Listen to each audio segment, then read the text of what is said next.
Time Warner Cable is pleased to be an underwriting sponsor for Carolina Week. Coming up on the October 8th edition of Carolina Week. I'm Nick Kane, and I'll tell you why just a few dollars a month could be the best investment you ever made. I'm Monica Carper. Find out why candidates hope voters are checking the net. In sports, after a week-long break, the field hockey team picked up right where they left off. Weathercaster Mallory Nichols will have your Carolina Week 4-day forecast. All that and one more reason to tip back a cold one. Carolina Week starts right now.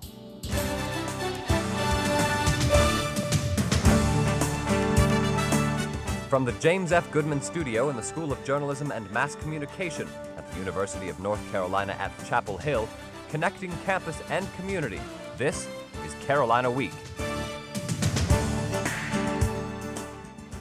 Hello and welcome to the Monday edition of Carolina Week. I'm Carla Babb. And I'm Adam Rue. Thank you for joining us.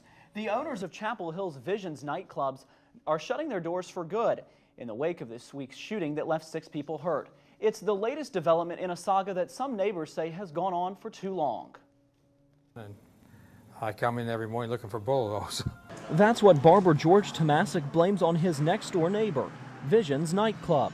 That wall back there, as you can see, separates my shop from their place, and that's where the shooting took place. The shooting happened a week ago in the early morning hours during a private birthday party at Visions. Police spokesman Kevin Gunter says officers have a general idea about who's to blame. We have been able to make a connection to some Durham gangs, so that has been confirmed. We do not have any concrete leads on the suspect as of yet. Gunter says officers responded to Visions at least 30 times since the club opened in January. Those complaints are one reason folks who live and work along Rosemary Street began to call for Visions to go. But when you have liquor and women, and you're going to have trouble. But before the town began discussions about closing Visions, as it did after a fatal shooting at Avalon nightclub last year, Visions owners locked the doors for good. In a statement, club owners say, "We are conducting a complete review of the incident, and based on our current assessment, we feel that it is best that we permanently close Visions nightclub effective immediately." Now, there's little to identify the space that was Visions. The signs are gone, some covered by black spray paint. And now that the brick plaza outside the club is empty, folks are wondering about what will take Visions' place and whether the problems will stop with a new tenant. So far, there's no word about which businesses are looking to move into the location, and Chapel Hill police haven't had any luck identifying the gunman. Carborough fire investigators are still unsure of the cause of a massive fire that destroyed an apartment building last week. Reporter Nick Kane is in Carborough. So Nick, how many people did this affect? 20 people were left homeless after the fire last week, but there are things that renters can do so they're not just left with a pile of rubble. Most don't think about it until it's too late. Renter's insurance can protect your belongings in the case of natural disasters and many unforeseen events, but most renters, and especially students, live without it. Because I never thought about it. I always just thought it'd be cool how it was. Nationwide Representative Beth Clayton says renter's insurance covers all disasters. Fire, theft, vandalism, wind, hail, tornadoes, falling objects, sudden burst of pipes, sewer septic system backing up into your home. Depending on how much your policy covers, renter's insurance usually costs between $10 and $20 a month. Clayton says it can protect you from lawsuits as well. Someone was doing work inside your apartment, tripped over the vacuum cleaner, and decided to sue you for leaving that vacuum cleaner out. Your policy will pay for that lawsuit. After setting up an insurance policy, renters must fill out a home inventory, which documents all of their belongings and their estimated worth.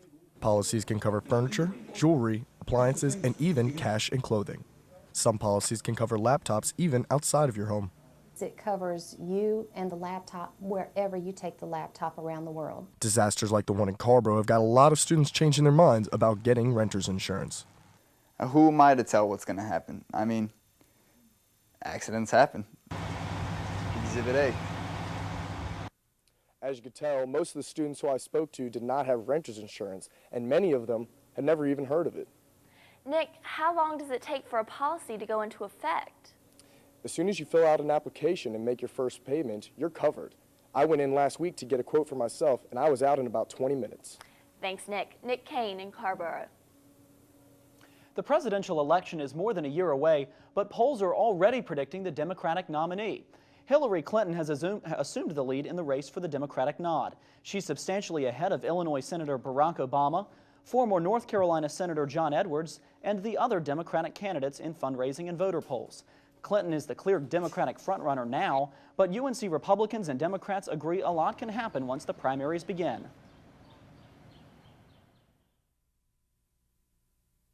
Hillary probably will win the Democratic ticket, but I'm interested to see who will win the Republican one too. I think it's too early to tell whether or not Hillary Clinton is going to win the Democratic primary. I personally hope that Obama gives her a bit of a challenge. The first caucuses and primaries come up in January, and the general election is November 4th, 2008. Candidates do everything they can to reach out to voters.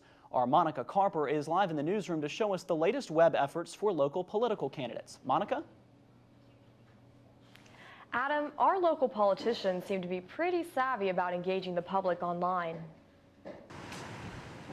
You know it's election season when you see these on every corner. And while candidates are still showing up at public forums, nowadays they're also touting their political platform through blogs.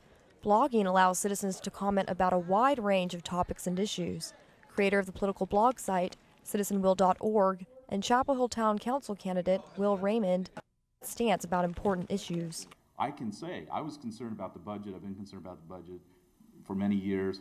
Boom, here's the proof of it. Founder and editor of the widely popular community blog site, orangepolitics.org, Ruby Sinreich, says blogging does more than just inform. It makes local elections more exciting, and thus, more people become involved. Every day people are writing, well, I don't like this policy and I think they should do that.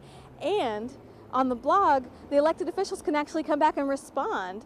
And so there's very few places where there's actually room for that kind of dialogue. In this technological age, Raymond believes methods used to change policy might be a little different. I might be the last generation where 1,000, 2,000, 5,000 students got up, walked around on the streets and paraded around and said, you know, we're not going to stand for this, right? That has all kind of moved to the net. Those running for office are taking notice and getting on the blogging bandwagon. National candidates are trying to connect with voters by blogging as well. Monica, what do our campus experts think about all this? I talked to political science professor Thad Bile, and he says the media needs to pay more attention to bloggers because they're the ones that are moving the election along. All right, Monica Carper live in the newsroom. Thank you. Steroid scandals have rocked almost every professional sport from baseball to biking.